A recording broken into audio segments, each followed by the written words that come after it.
Hi, and welcome back to Crochet Every Day with Judy. Today we are continuing reading from Jane Eyre, and we are starting with chapter 29. The recollection of about 3 days and nights succeeding this is very dim in my mind. I can recall some sensations felt in that interval, but few thoughts framed and no actions performed. I knew I was in a small room and in a narrow bed.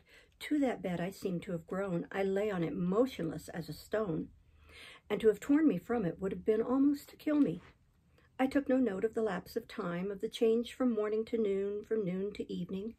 I observed when anyone entered or left the apartment. I could even tell who they were.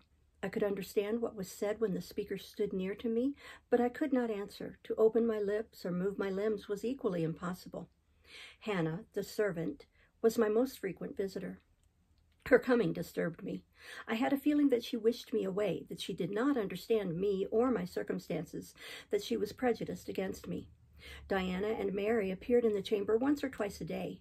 They would whisper sentences of this sort at my bedside. "It is very well we took her in." "Yes, she would certainly have been found dead at the door in the morning had she been left out all night. I wonder what she has gone through." Strange hardships, I imagine. Poor, emaciated, pallid wanderer.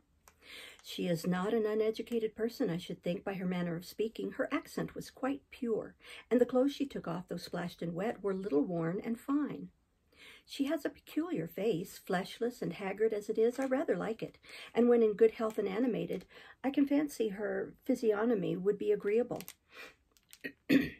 Never once in their dialogues did I hear a syllable of regret at the hospitality they had extended to me, or of suspicion of, or aversion to, myself. I was comforted. Mr. St. John came but once. He looked at me and said my state of lethargy was the result of reaction from excessive and protracted fatigue. He pronounced it needless to send for a doctor. Nature, he was sure, would manage best left to herself. He said every nerve had been overstrained in some way, and the whole system must sleep torpid a while. There was no disease. He imagined my recovery would be rapid enough when once commenced. These opinions he delivered in a few words in a quiet, low voice, and added, after a pause, in the tone of a man little accustomed to expansive comment, "Rather an unusual physiognomy, certainly not indicative of vulgarity or degradation." "Far otherwise," responded Diana. "To speak truth, St. John, my heart rather warms to the poor little soul. I wish we may be able to benefit her permanently." "That is hardly likely," was the reply. "You will find she is some young lady who has had a misunderstanding with her friends and has probably injudiciously left them. We may perhaps succeed in restoring her to them if she is not obstinate, but I trace lines of force in her face which make me skeptical of her tractability." He stood considering me some minutes, then added, "She looks sensible, but not at all handsome." "She is so ill, St. John." "Ill or well, she would always be plain. The grace and harmony of beauty are quite wanting in those features." On the third day, I was better. On the fourth, I could speak, move, rise in bed, and turn. Hannah had brought me some gruel and dry toast, about, as I suppose, the dinner hour. I had eaten with relish. The food was good, void of the feverish flavor which had hitherto poisoned what I had swallowed. When she left me, I felt comparatively strong and revived. Ere long, satiety of repose and desire for action stirred me. I wished to rise, but what could I put on? Only my damp and bemired apparel, in which I had slept on the ground and fallen in the marsh. I felt ashamed to appear before my benefactors so clad. I was spared the humiliation. On a chair by the bedside were all my own things, clean and dry. My black silk frock hung against the wall. The traces of the bog were removed from it, the creases left by the wet smoothed out. It was quite decent. My very shoes and stockings were purified and rendered presentable. There were the means of washing in the room and a comb and brush to smooth my hair. After a weary process, and resting every 5 minutes, I succeeded in dressing myself. My clothes hung loose on me, for I was much wasted, but I covered deficiency with a shawl, and once more clean and respectable looking, no speck of the dirt, no trace of the disorder I so hated, and which seemed so to degrade me, left, I crept down a stone staircase with the aid of the banisters to a narrow, low passage, and found my way presently to the kitchen. It was full of the fragrance of new bread and the warmth of a generous fire. Hannah was baking. Prejudices, it is well known, are most difficult to eradicate from the heart, whose soil has never been loosened or fertilized by education. They grow there, firm as weeds among stones. Hannah had been cold and stiff indeed at the first. Latterly, she had begun to relent a little, and when she saw me come in tidy and well-dressed, she even smiled. "What, you have got up," she said. "You are better, then. You may sit you down in my chair on the hearthstone, if you will." She pointed to the rocking chair. I took it. She bustled about, examining me every now and then with the corner of her eye. Turning to me as she took some loaves from the oven, she asked bluntly, "Did you ever go a-begging before you came here?" I was indignant for a moment, but remembering that anger was out of the question and that I had indeed appeared as a beggar to her, I answered quietly, but still not without a certain marked firmness, "You are mistaken in supposing me a beggar. I am no beggar, any more than yourself or your young ladies." After a pause, she said, "I dunnot understand that. You've like no house nor no brass, I guess?" "The want of house or brass, by which I suppose you mean money, does not make a beggar in your sense of the word." "Are you book-learned?" she inquired presently. "Yes, very." "But you've never been to a boarding school?" "I was at a boarding school 8 years." She opened her eyes wide. "Whatever cannot ye keep yourself for, then?" "I have kept myself, and I trust shall keep myself again." "What are you going to do with those gooseberries?" I inquired as she brought out a basket of the fruit. "Make 'em into pies." "Give them to me, and I'll pick them." "Nay, I dunnot want you to do naught." "But I must do something. Let me have them." She consented, and she even brought me a clean towel to spread over my dress, lest, as she said, I should mucky it. "You've not been used to sarvant's work, I see by your hand," she remarked. "Happen you've been a dressmaker?" "No, you are wrong, and now never mind what I have been. Don't trouble your head further about me, but tell me the name of the house where we are." "Some calls it Marsh End, and some calls it Moor House." "And the gentleman who lives here is called Mr. St. John?" "Nay, he doesn't live here. He's only staying a while. When he is at home, he is in his own parish at Morton." "That village a few miles off?" "Aye." "And what is he?" "He is a parson." I remembered the answer of the old housekeeper at the parsonage when I had asked to see the clergyman. This, then, was his father's residence? Aye, old Mr. Rivers lived here, and his father and grandfather and great-grandfather afore him. The name, then, of that gentleman is Mr. St. John Rivers? Aye, St. John is like his christened name. And his sisters are called Diana and Mary Rivers? Yes. Their father is dead? Dead 3 weeks sin of a stroke. They have no mother? The mistress has been dead this mony a year. Have you lived with the family long? I've lived here 30 year. I nursed them all 3. That proves you must have been an honest and faithful servant. I will say so much for you, though you have had the incivility to call me a beggar. She again regarded me with a surprised stare. I believe, she said, I was quite mistaken in my thoughts of you, but there is so many cheats goes about, you must forgive me. And though, I continued rather severely, you wished to turn me from the door on a night when you should not have shut out a dog. Well, it was hard, but what can a body do? I thought more of the children nor of myself. Poor things, they've like nobody to take care on 'em but me. I'm like to look sharpish. I maintained a grave silence for some minutes. You mustn't think too hardly of me, she again remarked. But I do think hardly of you, I said, and I'll tell you why.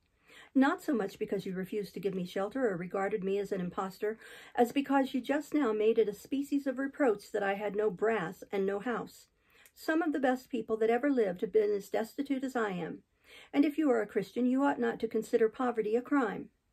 No more I ought, said she. Mr. St. John tells me so too, and I see I were wrong. But I've clear a different notion on you now to what I had. You look a right down decent little crater. That will do. I forgive you now. Shake hands. She put her flowery and horny hand into mine. Another and heartier smile illumined her rough face, and from that moment we were friends. Hannah was evidently fond of talking. While I picked the fruit and she made the paste for the pies, she proceeded to give me sundry details about her deceased master and mistress and the childer, as she called the young people. Old Mr. Rivers, she said, was a plain man enough, but a gentleman, and of as ancient a family as could be found. Marsh End had belonged to the Rivers ever since it was a house, and it was, she affirmed, about 200 year old, for all it looked but a small, humble place, not to compare with Mr. Oliver's grand hall down in Morton Vale. But she could remember Bill Oliver's father, a journeyman needlemaker, and the Rivers were gentry in those days, of the Henrys, and anybody might see by looking into the registers in Morton Church vestry. Still, she allowed the old master was like other folk, not much out of the common way, stark mad of shooting and farming and such like. The mistress was different. She was a great reader and studied a deal, and the bairns had taken after her. There was nothing like them in these parts, nor ever had been. They had liked learning, all three, almost from the time they could speak, and they had always been of a make of their own. Mr. St. John, when he grew up, would go to college and be a parson, and the girls, as soon as they left school, would seek places as governesses, for they had told her their fathers had some years ago lost a great deal of money by a man he had trusted turning bankrupt, and as he was now not rich enough to give them fortunes, they must provide for themselves. They had lived very little at home for a long while, and were only come now to stay a few weeks on account of their father's death. But they did so like Marsh End and Morton and all these moors and hills about. They had been in London and many other grand towns, but they always said there was no place like home, and then they were so agreeable with each other, never fell out nor threeped. She did not know where there was such a family for being united. Having finished my task of gooseberry picking, I asked where the two ladies and their brother were now. Gone over to Morton for a walk, but they would be back in half an hour to tea. They returned within the time Hannah had allotted them. They entered by the kitchen door. Mr. St. John, when he saw me, merely bowed and passed through. The two ladies stopped. Mary, in a few words, kindly and calmly expressed the pleasure she felt in seeing me well enough to be able to come down. Diana took my hand. She shook her head at me. "You should have waited for my leave to descend," she said. "You still look very pale, and so thin. Poor child, poor girl." Diana had a voice toned to my ear like the cooing of a dove. She possessed eyes whose gaze I delighted to encounter. Her whole face seemed to me full of charm. Mary's countenance was equally intelligent, her features equally pretty, but her expression was more reserved, and her manners, though gentle, more distant. Diana looked and spoke with a certain authority. She had a will, evidently. It was my nature to feel pleasure in yielding to an authority supported like hers, and to bend, where my conscience and self-respect permitted, to an act of will. "And what business have you here?" she continued. "It is not your place. Mary and I sit in the kitchen sometimes, because at home we like to be free, even to license. But you are a visitor, and must go into the parlor." "I am very well here." "Not at all, with Hannah bustling about and covering you with flour." "Besides, the fire is too hot for you," interposed Mary. "To be sure," added her sister. "Come, you must be obedient." And still holding my hand, she made me rise and led me into the inner room. "Sit there," she said, placing me on the sofa, "while we take our things off and get the tea ready. It is another privilege we exercise in our little moorland home, to prepare our own meals when we are so inclined, or when Hannah is baking, brewing, washing, or ironing." She closed the door, leaving me solus with Mr. St. John, who sat opposite, a book or newspaper in his hand. I examined first the parlor, and then its occupant. The parlor was rather a small room, very plainly furnished, yet comfortable, because clean and neat. The old-fashioned chairs were very bright, and the walnut wood table was like a looking-glass. A few strange, antique portraits of the men and women of other days decorated the stained walls. A cupboard with glass doors contained some books and an ancient set of china. There was no superfluous ornament in the room, not one modern piece of furniture, save a brace of workboxes and a lady's desk in rosewood which stood on a side table. Everything, including the carpet and curtains, looked at once well worn and well saved. Mr. St. John, sitting as still as one of the dusty pictures on the walls, keeping his eyes fixed on the page he perused and his lips mutely sealed, was easy enough to examine. Had he been a statue instead of a man, he could not have been easier. He was young, perhaps from 28 to 30, tall, slender, his face riveted the eye. It was like a Greek face, very pure in outline, quite a straight classic nose, quite an Athenian mouth and chin. It is seldom, indeed, an English face comes so near the antique models as did his. He might well be a little shocked at the irregularity of my lineaments, his own being so harmonious. His eyes were large and blue, with brown lashes. His high forehead, colorless as ivory, was partially streaked over by careless locks of fair hair. This is a gentle delineation, is it not, reader? Yet he whom it describes scarcely impressed one with the idea of a gentle, a yielding, an impressible, or even a placid nature. Quiescent as he sat now, there was something about his nostril, his mouth, his brow, which to my perceptions indicated elements within either restless or hard or eager. He did not speak to me one word, nor even direct to me one glance, till his sisters returned. Diana, as she passed in and out in the course of preparing tea, brought me a little cake baked on the top of the oven. "Eat that now," she said. "You must be hungry. Hannah says you have had nothing but some gruel since breakfast." I did not refuse it, for my appetite was awakened and keen. Mr. Rivers now closed his book, approached the table, and as he took a seat, fixed his blue, pictorial-looking eyes full on me.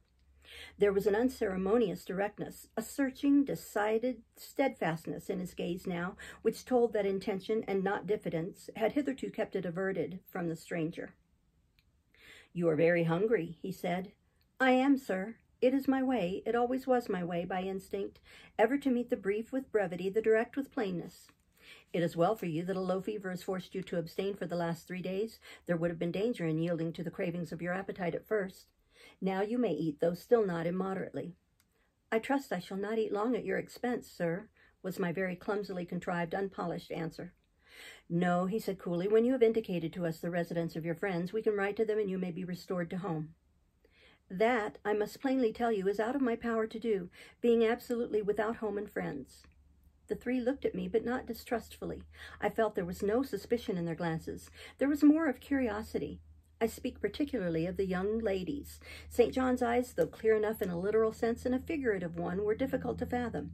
He seemed to use them rather as instruments to search other people's thoughts than as agents to reveal his own. The which combination of keenness and reserve was considerably more calculated to embarrass than to encourage. "Do you mean to say," he asked, "that you are completely isolated from every connection?" "I do. Not a tie links me to any living thing. Not a claim do I possess to admittance under any roof in England." "A most singular position at your age." Here I saw his glance directed to my hands, which were folded on the table before me.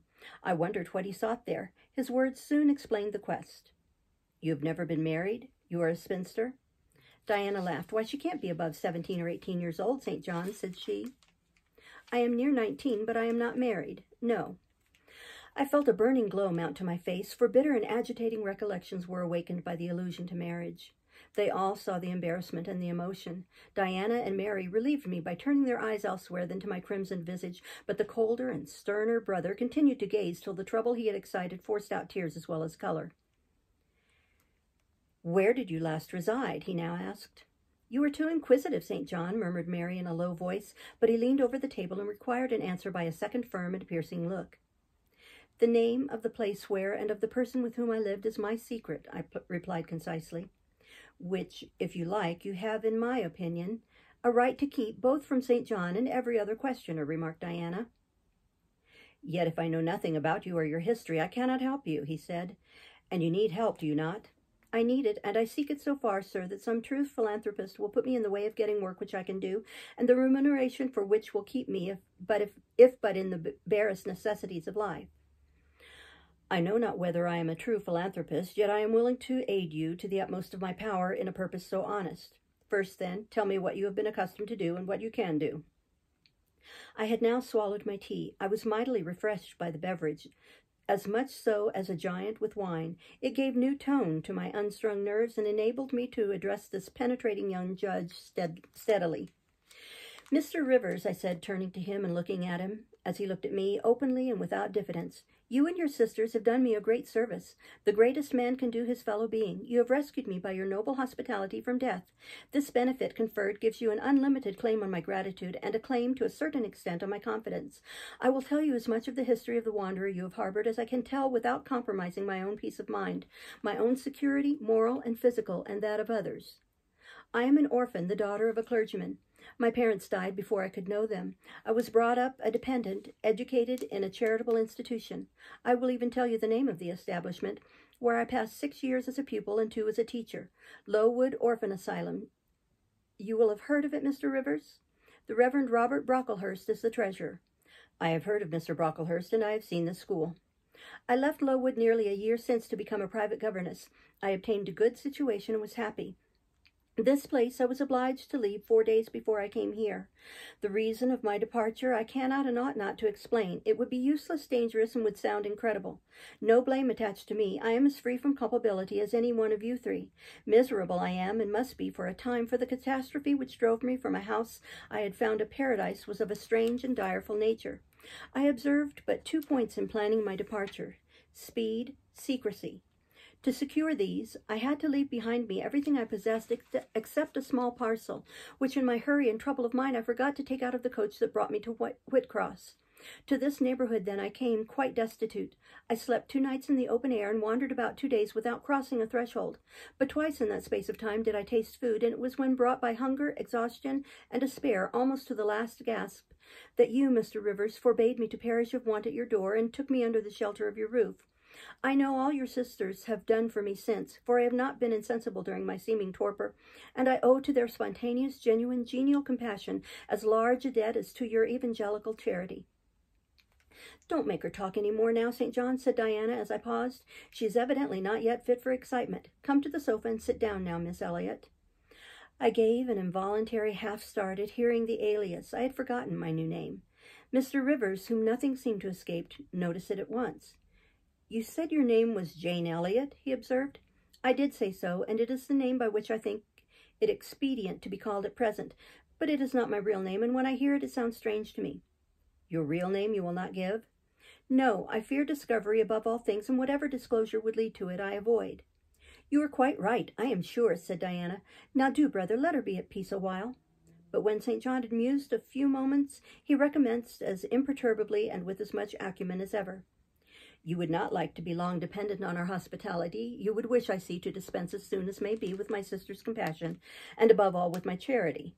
I am quite sensible of the distinction drawn, nor do I resent it. It is just. You desire to be independent of us?